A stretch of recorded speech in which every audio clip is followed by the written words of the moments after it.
बिस्मिल्लाहिर्रहमानिर्रहीम। अस्सलाम वालेकुम students and welcome back to MDCAT with Talha. Students, आज हम जो टॉपिक डिस्कस करने वाले हैं वो हमारे पास है speed.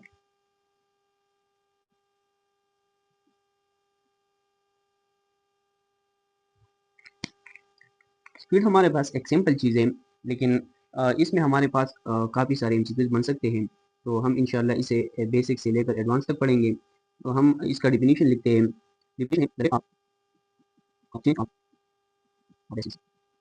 The rate of change of distance हमारे पास स्पीड कहलाता है।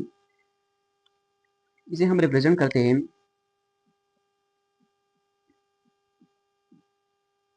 इस फार्मूले से, हम इसे रिप्रेजेंट करते हैं। अब स्पीड के हम कुछ इंपॉर्टेंट पॉइंट डिस्कस करने वाले हैं।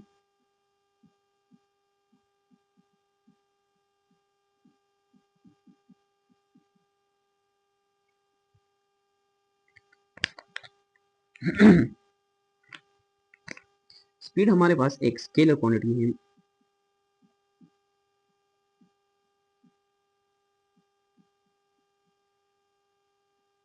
Speed can not be negative.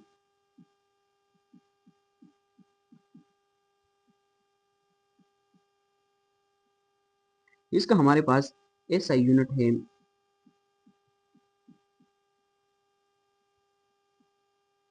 Metre per second, और सीजीएस यूनिट है हमारे पास, जो हम गॉसियन सिस्टम में पढ़ते हैं, वो हमारे पास है सेंटीमीटर पर सेकंड। हमारे पास इसका एपीएस यूनिट है, जो हम फुट पर सेकंड सिस्टम में पढ़ते हैं, वो हमारे पास है फुट पर सेकंड। इसका हमारे पास जो डायमेंशन फार्मूला है वो हमारे पास है, तो ये इसका डायमेंशन फार्मूला है। हम स्पीड के टाइप्स डिस्कस करने वाले हैं। इसमें हमारे पास सबसे पहला जो टाइप है वो यूनिफॉर्म स्पीड है।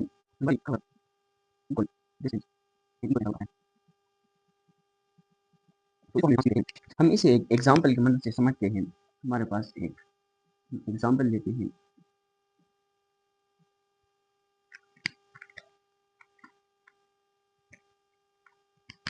हम एक डिस्टेंस टाइम ग्राफ ड्रा करते हैं।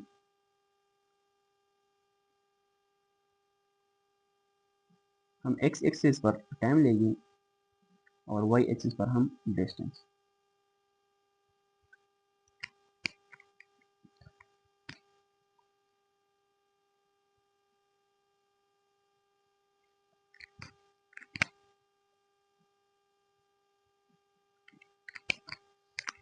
टाइम हम लेते हैं, यहाँ से हम 0 सेकंड, हमारे पास 2 सेकंड हो गया, ये 4 सेकंड, ये हमारे पास 8 सेकंड, और ये हमारे पास 16 सेकंड। और वाई एक्सिस पर हम डिस्टेंस लेते हैं, तो यहाँ पर हम लेते हैं 4 मीटर, और यहाँ पर हम 8 मीटर लेते हैं, और यहाँ पर हम 16 मीटर लेते हैं।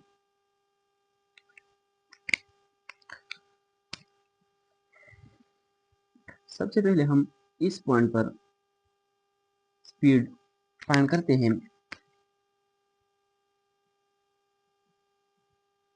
अगर इस पॉइंट पर हम स्पीड को देखें तो स्पीड हमारे पास क्या है, change in distance divide by time. तो पॉइंट 1 पर अगर हम देखें तो हमारे पास स्पीड क्या बनता है, डिस्टेंस हमारे पास 4 मीटर है, और टाइम हमारे पास 2 सेकंड है। तो इसका जो आंसर हमारे पास बनता है वो हमारे पास 2 मीटर पर सेकंड बनता है। अगर हम इस पॉइंट पर स्पीड को करें तो हमारे पास इस पॉइंट पर स्पीड हमारे पास क्या बताएं, डिस्टेंस हमारे पास 8 मीटर है और टाइम हमारे पास 4 सेकंड है। तो इसका आंसर हमारे पास 2 मीटर पर सेकंड दिया है। अगर हम फाइनल इस पॉइंट पर स्पीड को फाइंड करें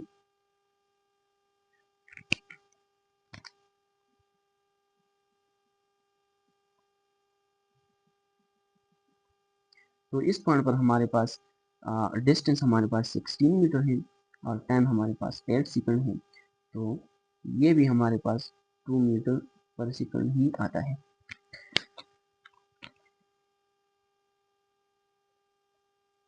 तो अगर हम इस एग्जांपल को देखें तो हमारे पास हर पॉइंट पर स्पीड हमारे पास 2 मीटर पर सेकंड है, यानी एट ईच पॉइंट हमारे पास स्पीड जो है वो सेम है, कांस्टेंट है।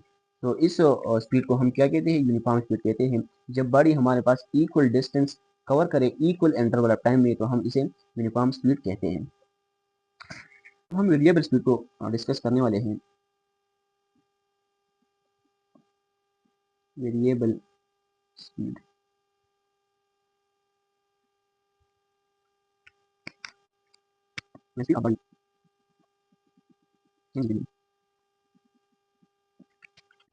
इसको भी हम एग्जांपल के हेल्प से अंडरस्टैंड करेंगे।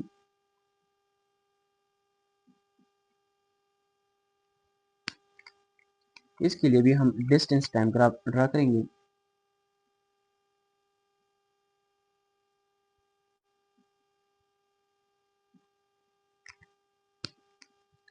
तो हम x एक्सिस पर हम टाइम लेते हैं, पर हम 2 सेकंड लेंगे, 4 सेकंड, 8 सेकंड। और y एक्सिस पर हम डिस्टेंस को लेंगे 4 मीटर, ये हमारे पास 6 मीटर, ये हमारे पास 8 मीटर।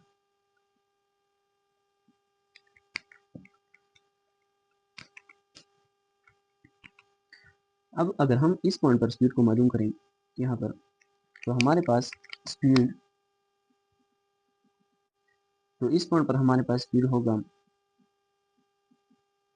यहाँ पर इस पॉइंट पर हमारे पास डिस्टेंस 4 मीटर है और टाइम हमारे पास 2 सेकंड है। तो ये हमारे पास स्पीड बन जाता है 2 मीटर पर सेकंड। अब हम अगर इस पॉइंट पर स्पीड को देखें,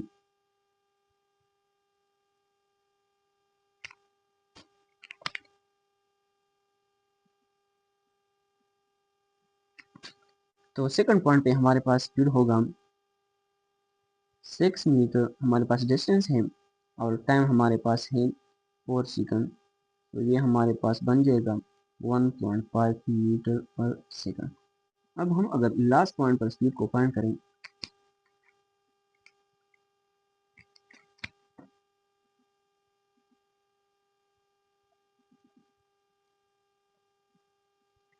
तो लास्ट पॉइंट पर हमारे पास डिस्टेंस हमारे पास 8 मीटर है और टाइम भी हमारे पास 8 सेकंड है। तो ये हमारे पास बन जाता है 1 मीटर पर सेकंड।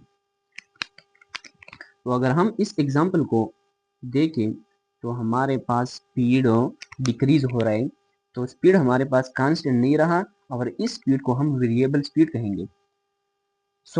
ये हमारे पास दो टाइप्स थे, एक हमारे पास यूनिफॉर्म स्पीड और दूसरा हमारे पास वेरिएबल स्पीड। स्पीड कब यूनिफॉर्म होगा, जब बॉडी हमारे पास इक्वल डिस्टेंस कवर करे इक्वल इंटरवल ऑफ टाइम में, तो हमारे पास जो स्पीड होगा वो कांस्टेंट होगा। वो हमने इस एग्जांपल की हेल्प से अंडरस्टैंड किया। और वेरिएबल स्पीड वो होगा जब हमारे पास बॉडी डिफरेंट डिस्टेंस कवर करे डिफरेंट इंटरवल ऑफ टाइम में, तो हमारे पास जो स्पीड होगा वो वेरिएबल होगा। वो हमने इस एग्जांपल की हेल्प से अंडरस्टैंड किया। नेक्स्ट हम डिस्कस करने वाले हैं एवरेज स्पीड को।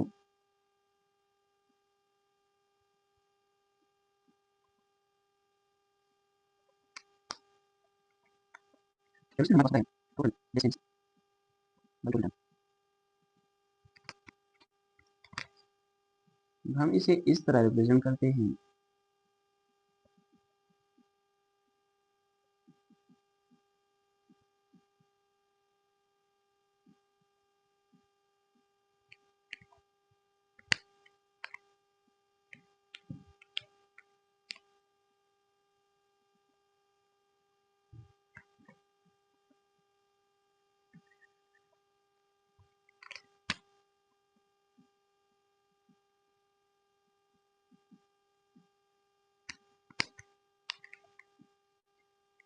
मैं आप लोगों को एक एमसीक्यू देने वाला हूँ।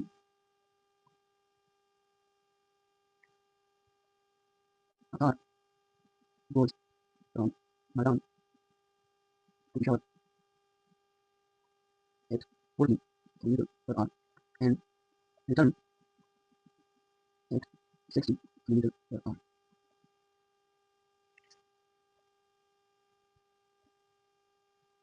What is the average speed of the car? Options हमारे पास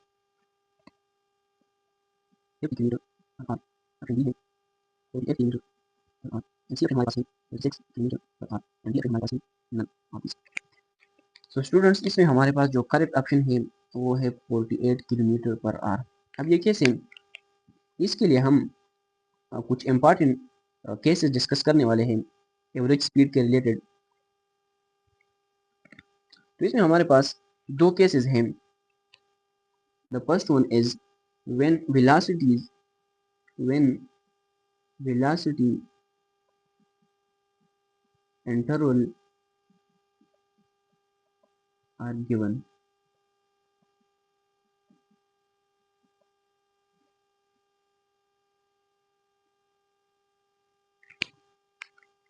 इसमें फिर हम दो और केसेस डिस्कस करने वाले हैं।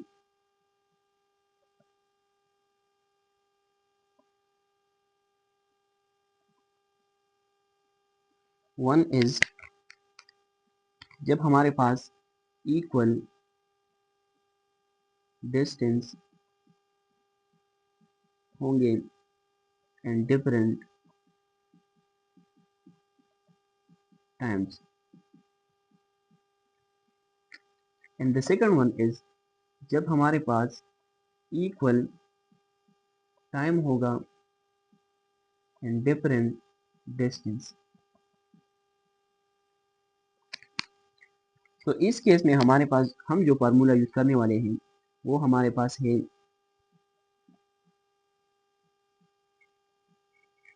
2v1 v2 divide by v1 plus v2। अब स्टूडेंट्स हम इस क्वेश्चन पे आते हैं और यहाँ पर हम क्वेश्चन को केयरफुली देखते हैं तो हमें पता चल जाएगा कि इन दो केसेस में हमारे पास ये किस केस में रिपीट होता है और हम इसका सलूशन भी यहाँ पर लिखने वाले हैं। तो स्टूडेंट्स अगर हम क्वेश्चन को केयरफुली देख ले तो हमारे पास a car goes from Mardan to Peshawar at 40 kilometre per hour. अब हमें पता चल गया कि हमें वेलोसिटीज दिए गए हैं। In return at 60 kilometre per hour what is the average speed. अब अगर हम देखें तो एक कार हमारे पास मर्दान से पिशावर गया है।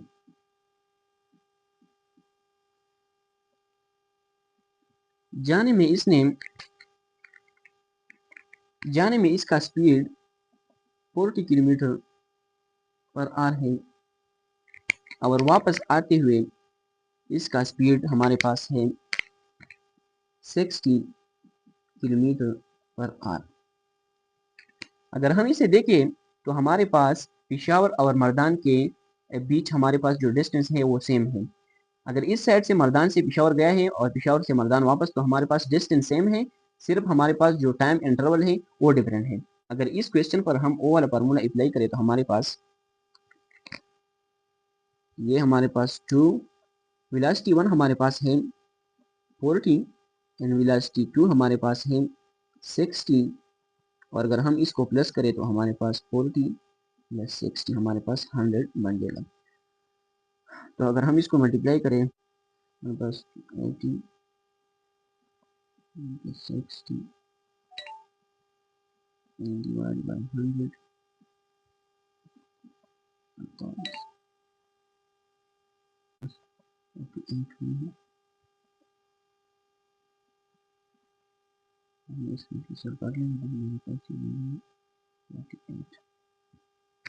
सो ये हमारे पास ये क्वेश्चन जो था इस फार्मूले से रिलेटेड था, तो इस वजह से मैंने पहले आपको क्वेश्चन दिया था कि आप लोगों का थोड़ा माइंड खुल जाए। तो अब हम सेकंड केस को डिस्कस करने वाले हैं जब हमारे पास इक्वल टाइम होगा और डिस्टेंस इंटरवल हमारे पास डिफरेंट होगा। अब स्टूडेंट्स इस केस के लिए जो हमारे पास फार्मूला यूज होता है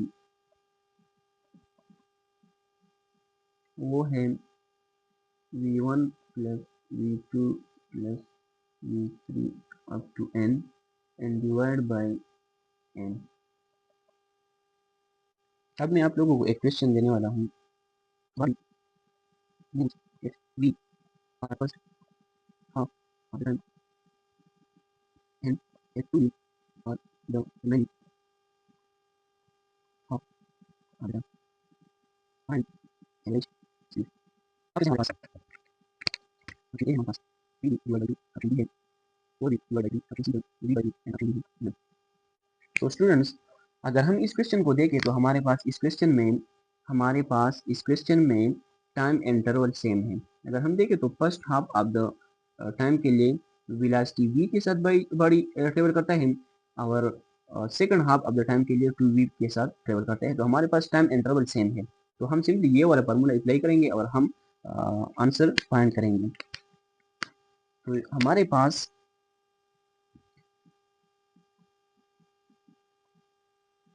तो v1 plus v2 divide by 2। अब v1 हमारे पास क्या है, v है, एंड v2 हमारे पास 2v है डिवाइड बाई 2, ये हमारे पास 3v बन जाएगा डिवाइड बाई 2।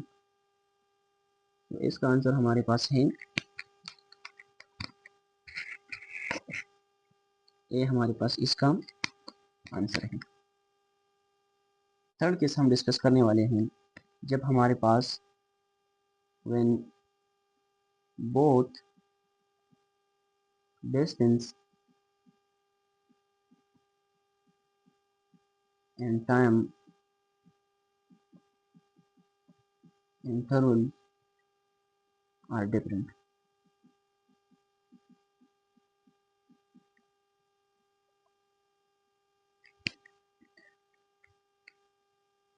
तो इस केस में हम फार्मूला यूज करते हैं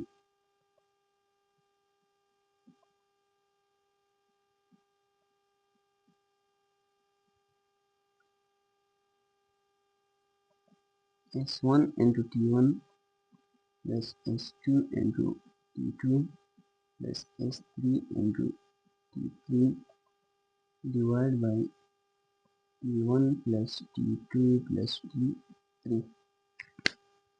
इसके लिए भी हम एक एमसीक्यू डिस्कस कर लेते हैं ताकि आप लोगों को ये फार्मूला समझ आ जाए। एमसीक्यू है हमारे पास, a car travel at 30 kilometre per hour at 50 kilometre per hour for 3 hours and at 40 kilometre per hour for 1 hour। Find average speed. So हम सिंपली इसका सोल्यूशन लिखते हैं।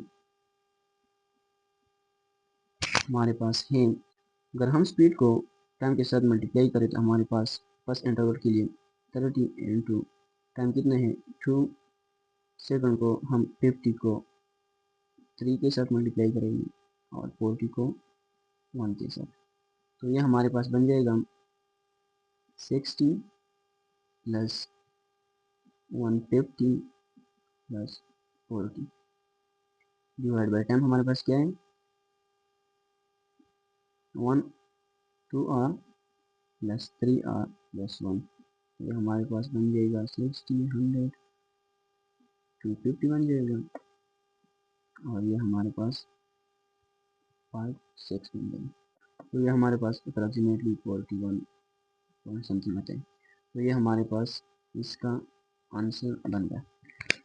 तो ये हमारे पास एवरेज स्पीड के केसेस थे और इसको हमने एग्जांपल के साथ देख लिया। तो ये अब आप लोगों को बिल्कुल इंशाल्लाह मुश्किल नहीं होगा और इंशाल्लाह आप इजीली इस तरह की एमसीक्यू सॉल्व करेंगे। अब हम एक और टाइप पढ़ने वाले हैं स्पीड का, वो है इंस्टेंटेनियस।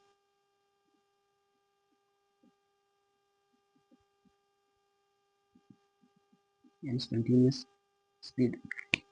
अब स्टूडेंट मैं आप लोगों को एक बात बताऊं, ये स्पीड वेलोसिटी एक्सेलरेशन वगैरह ये जितनी भी टॉपिक है ये हमें सिंपल लगते हैं और है भी सिंपल, लेकिन हमने इसे अंडर एस्टिमेट नहीं करना। अगर हम बेसिक को ना समझे तो एडवांस हम किस तरह समझ सकते हैं।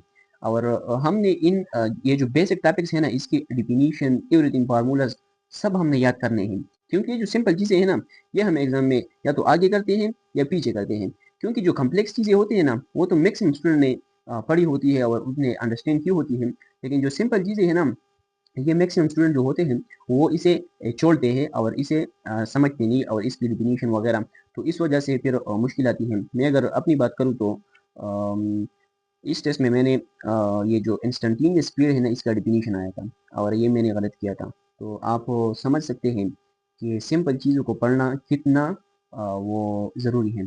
तो आप लोगों ने बिल्कुल किसी भी चीज़ को आपने सिंपल नहीं किया ना, सिंपल होगा लेकिन आपने उसे अंडर एस्टिमेट नहीं करना और आपने उसे पढ़ना है, याद करना है और उसके रिलेटेड आपने एमसीक्यूज करने हैं। तो आप लोगों के लिए फिर इंशाल्लाह मुश्किलात नहीं होंगी। तो इसका हम डिफिनीशन पढ़ने वाले हैं। जो मैंने गलत किया था वो है हमारे पास सेम इस तरह का स्टेटमेंट था कि speed of body at any instant is called. तो उसका आंसर इंस्टेंटेनियस स्पीड था और मैंने कुछ और चीज़ लगा लिया था। तो आप लोग इस चीज़ का ख्याल रखें। अब इंस्टेंटेनियस स्पीड को हम रिप्रेजेंट करते हैं,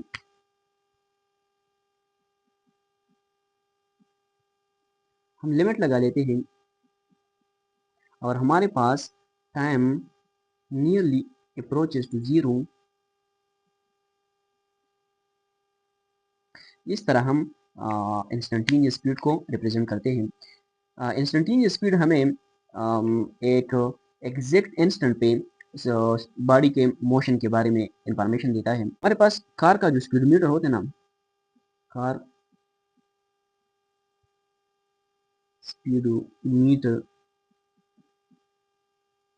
shows instantaneous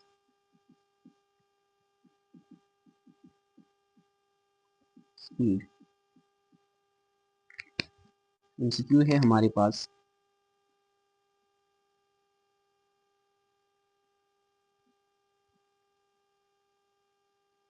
what does the slope of a distance time graph at any point represent?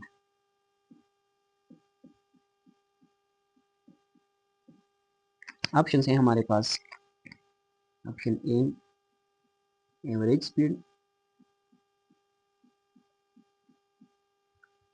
Option B है एक्सेलरेशन,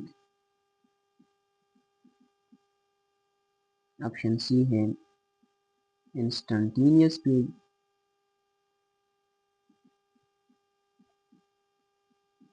एंड ऑप्शन डी है डिस्प्लेसमेंट।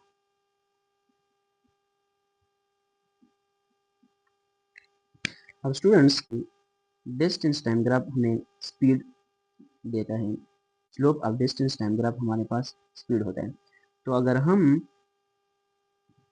एक इन पॉइंट देखें, फॉर एग्जांपल अगर हम इस पॉइंट पे देखें या इस पॉइंट पे देखें या इस पॉइंट पे देखें, तो एक इन पॉइंट हमारे पास जो स्पीड होगा वो क्या होगा, इंस्टेंटेनियस स्पीड होगा।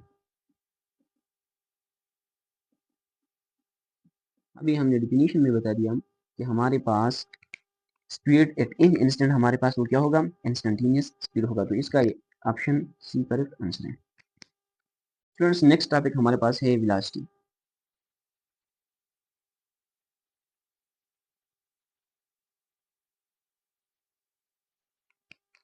वेलोसिटी का अगर हम डिफिनीशन लिखें तो डिफिनीशन है rate of change of displacement.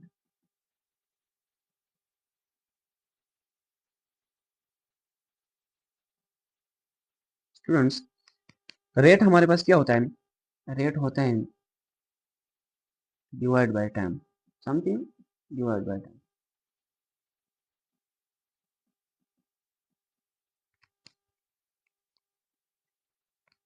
Velocity को हम रिप्रेजेंट करते हैं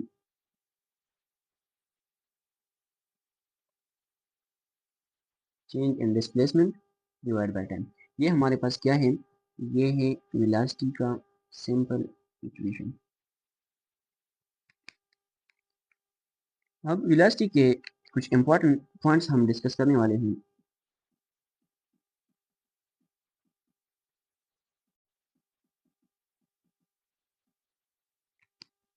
द फर्स्ट वन हमारे पास है velocity is a vector quantity.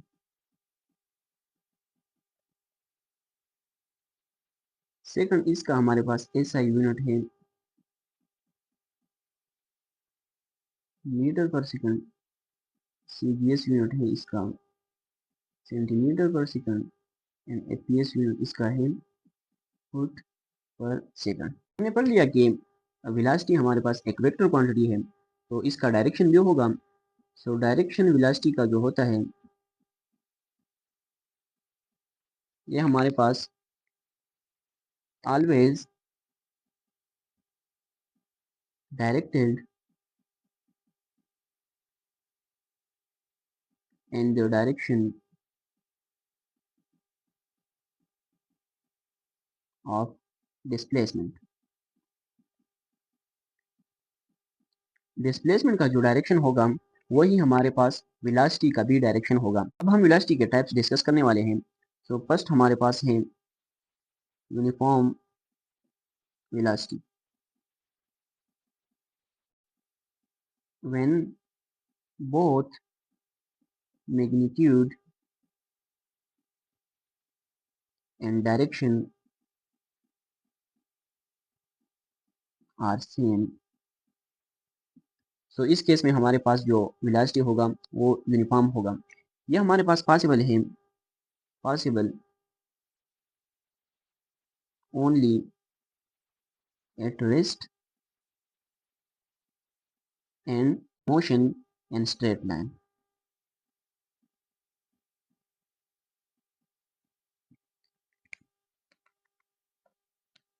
अब सुनिए किस तरह, अगर हम स्ट्रेट लाइन में स्पीड को कांस्टेंट रख के, अगर हम मैग्नीट्यूड को कांस्टेंट रख के वेलोसिटी की मैग्नीट्यूड को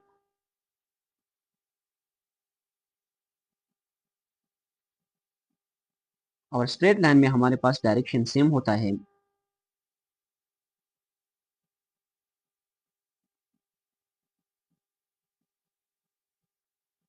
इस केस में हमारे पास जो वेलोसिटी होगा वो यूनिफॉर्म वेलोसिटी होगा। अब एक सिंपल एमसीक्यू डिस्कस करने वाले हैं।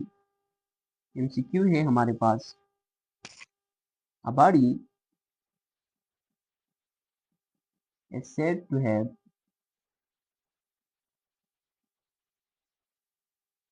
uniform velocity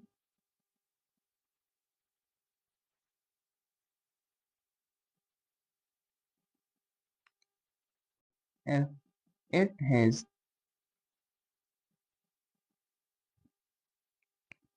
ऑप्शन में लिख रहा हूँ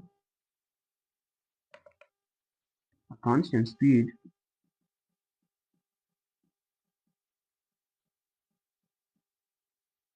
बी में लिख रहा हूँ कांस्टेंट डायरेक्शन ओनली, इसके साथ में ओनली ओनली। सी ऑप्शन हमारे पास है कांस्टेंट स्पीड एंड डायरेक्शन,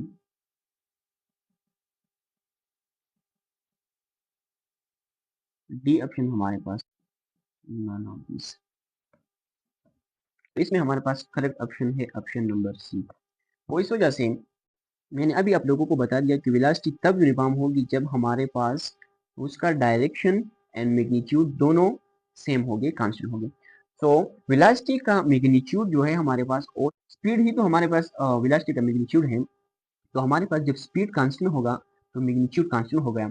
अब अगर डायरेक्शन कांस्टेंट है तो हमारे पास वेलोसिटी यूनिफॉर्म है। अगर डायरेक्शन कांस्टेंट नहीं है या दोनों कांस्टेंट नहीं है या दोनों में से एक भी कांस्टेंट नहीं है तब भी हमारे पास वेलोसिटी यूनिफॉर्म नहीं होगी। वेलोसिटी तब यूनिफॉर्म होगी जब हमारे पास स्पीड एंड डायरेक्शन बोथ हमारे पास क्या होंगे, वो कांस्टेंट होंगे, तब हमारे पास वेलोसिटी यूनिफॉर्म वेलोसिटी होगी।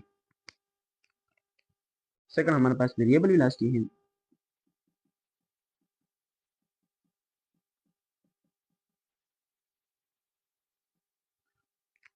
तो ये हमारे पास सिंपल है, जब हमारे पास या तो मैग्नीट्यूड चेंज हो या हमारे पास डायरेक्शन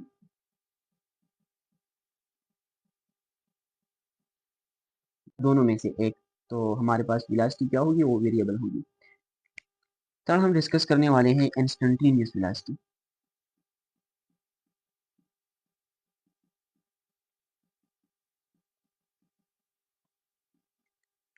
ये भी हमारे पास स्पीड की तरह सेम है। Velocity of a body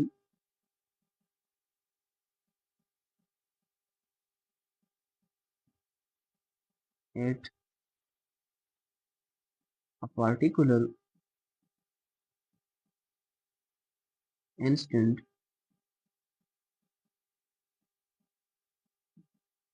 of time.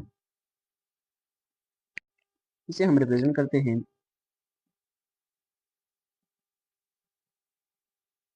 Same, हम लिमिट लगाते हैं, टाइम हमारे पास नियरली अप्रोचेस टू जीरो और हमारे पास डिस्टेंस डिवाइड बाय टाइम। ये हमारे पास हम इंस्टेंटेनियस वेलोसिटी को रिप्रेजेंट करते हैं। अब इंस्टेंटेनियस वेलोसिटी भी हमें यही बताता है कि एक एग्जैक्ट मोमेंट पे बॉडी किस स्पीड के साथ और किस डायरेक्शन में ट्रेवल कर रही है। तो हमें एक एग्जैक्ट पॉइंट पर ये बॉडी के मोशन के बारे में इंफॉर्मेशन देता है। तो हमारे पास ये इंस्टेंटेनियस वेलोसिटी हो गई। जब हमारे पास वेलोसिटी यूनिफॉर्म हो तो इस केस में हमारे पास average velocity and instantaneous velocity वो सेम हो जाती है। ये एक इम्पॉर्टेंट पॉइंट है और फ्रीक्वेंटली आस्क्ड है। एक हमारे पास एवरेज वेलोसिटी है, वो भी हम यहाँ पर लिख लेते हैं। एवरेज वेलोसिटी हमारे पास होता है टोटल डिस्प्लेसमेंट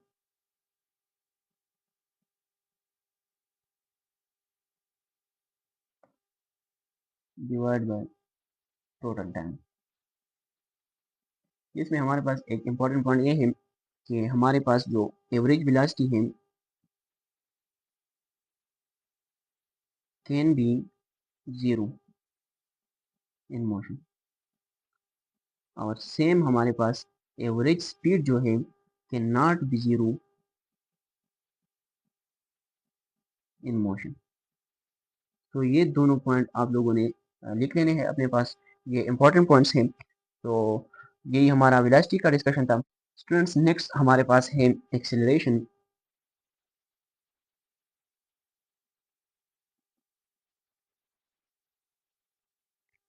एक्सेलरेशन हमारे पास होता है rate of change of velocity. हम रिप्रेजेंट करते हैं एक्सेलरेशन को change in velocity divide by time. इसके रिलेटेड कुछ पॉइंट्स हैं, इंपॉर्टेंट पॉइंट्स हैं।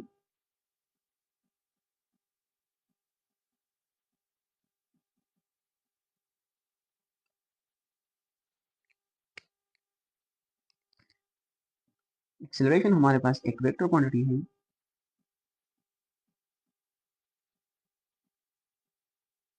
बिकॉज इसके डेफिनेशन में हमारे पास वेलोसिटी है and obviously we know velocity are vector quantity.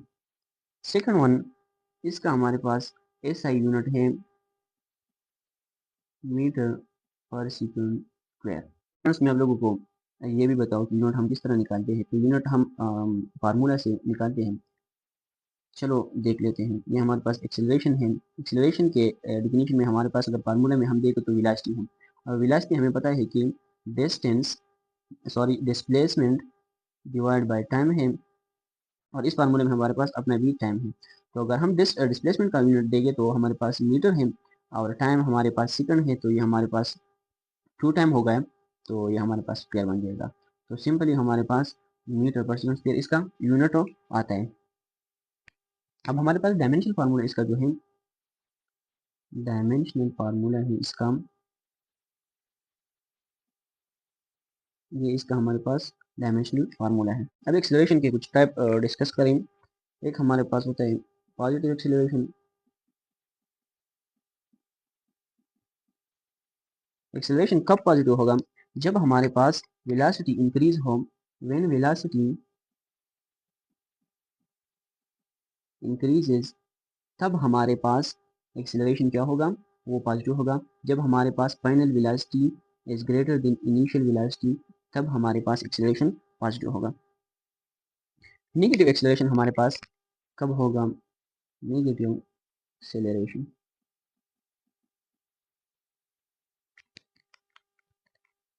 When velocity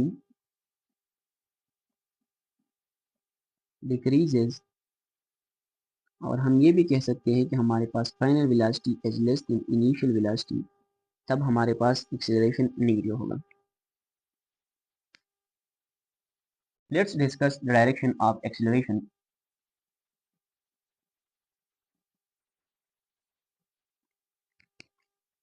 so सबसे पहले मैं आप लोगों को एक एमसीक्यूज कराने वाला हूँ, सो इससे आप लोगों को ज़्यादा क्लियर हो जाएगा। एमसीक्यू है हमारे पास acceleration and velocity can be, option A हमारे पास पैरेलल, ऑप्शन बी हमारे पास एंटी पैरेलल, ऑप्शन सी हमारे पास परपेंडिकुलर, एंड ऑप्शन डी हमारे पास ऑल ऑफ दिस।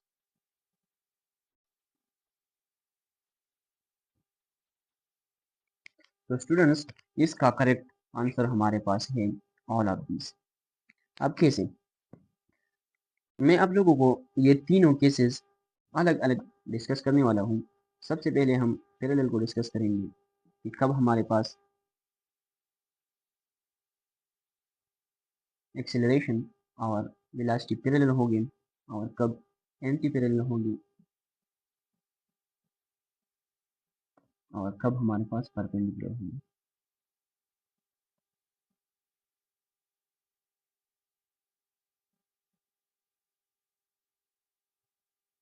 कब हमारे पास परपेंडिकुलर होगी। तो स्टूडेंट्स, जब हमारे पास वेलोसिटी इंक्रीज हो तो इस केस में हमारे पास एक्सेलरेशन और वेलोसिटी पैरेलल होंगी, यानी दोनों का जो डायरेक्शन है वो सेम होगा। चलो एक एमसीक्यू डिस्कस कर लेते हैं इसके related. Car is moving in positive x axis and its speed is increasing.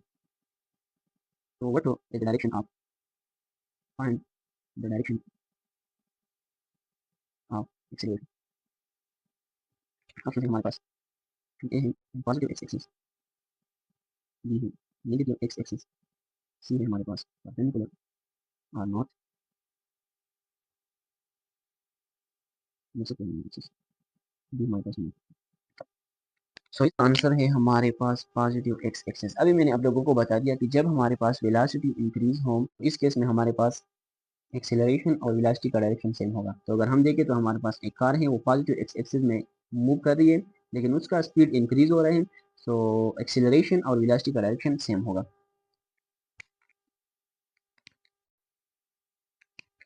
Anti parallel कब होगा? जब हमारे पास वेलोसिटी डिक्रीज हो, तब हमारे पास एक्सेलरेशन और वेलोसिटी एंटी पैरेलल होगी। हम सेम क्वेश्चन को लेते हैं, और अगर मैं सिर्फ इसमें एक चेंज करूं, यहाँ पर अगर मैं लिखूं डिक्रीजिंग,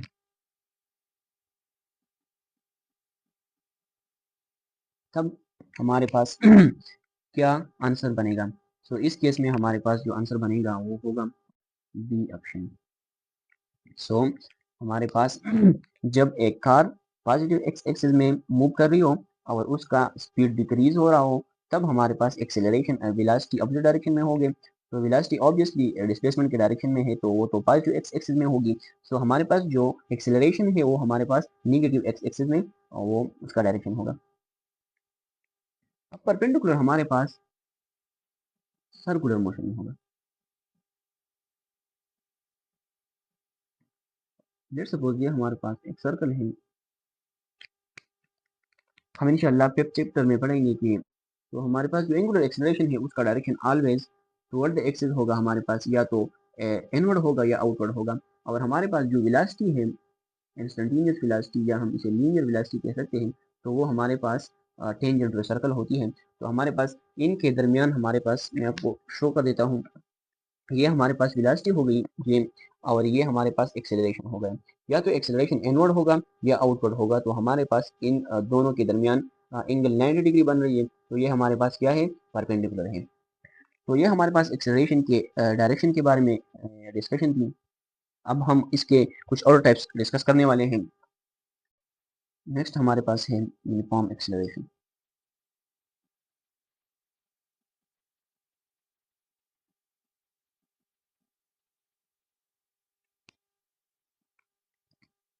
इसके लिए हमारे पास रिक्वायरमेंट्स हैं द वेलोसिटी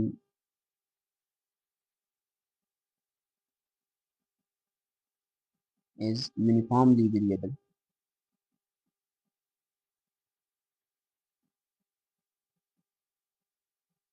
and हम इसे सेम इस तरह भी कह सकते हैं कि हमारे पास velocity changes linearly with time.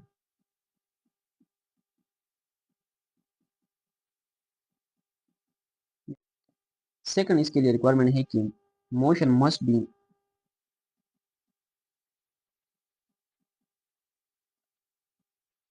along a straight line.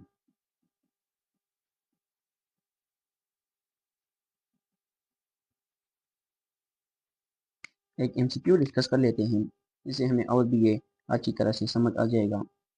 वो है कि straight line in velocity and of represents axis है constant acceleration b है हमारे पास zero acceleration, c है हमारे पास variable acceleration, d है हमारे पास none। तो इसमें हमारे पास जो करंट है वो है कांस्टेंट एक्सेलरेशन।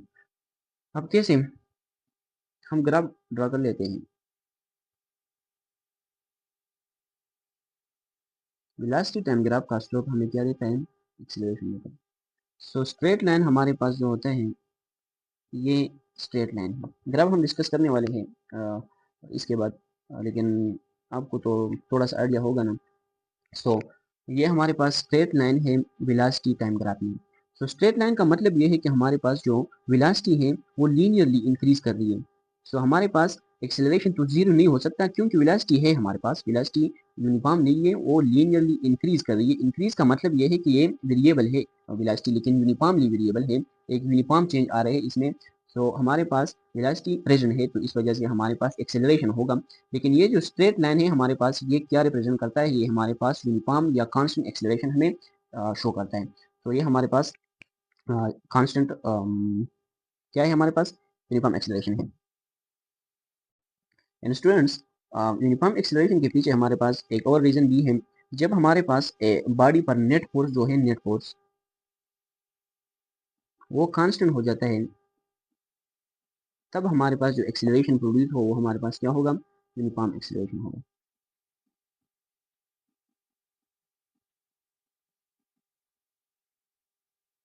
हम एग्जांपल लेते हैं।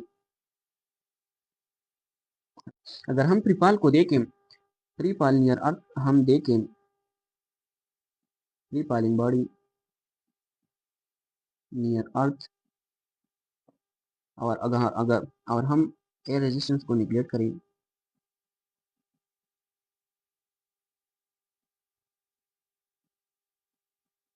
इस केस में हमारे पास जो जी होता है ग्रेविटेशनल एक्सेलरेशन वो है 9.8 मीटर पर सेकंड स्क्वायर।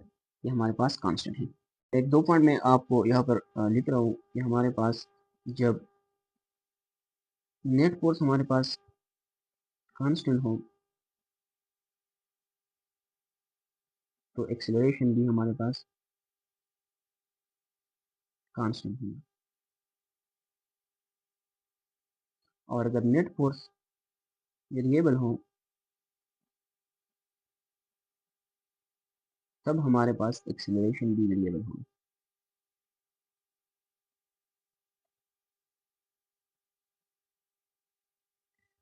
एक और पॉइंट है कि जब हमारे पास एक्सेलरेशन यूनिफॉर्म हो तब हमारे पास जो एवरेज एक्सेलरेशन है वो इंस्टेंटेनियस एक्सेलरेशन इक्वल होगा। सो स्टूडेंट्स, ये हमारे पास एक्सेलरेशन के अबाउट डिस्कशन था। इसमें कुछ चीज़ें रहते हैं जैसे zero acceleration, instantaneous acceleration, average acceleration. वो तो सिंपल है, एक्सेलरेशन तब जीरो होगा जब हमारे पास वेलोसिटी क्या होगी, वो यूनिफॉर्म होगी, मतलब उसमें चेंज नहीं आ रहा होता। तो ये था डिस्कशन अबाउट एक्सेलरेशन।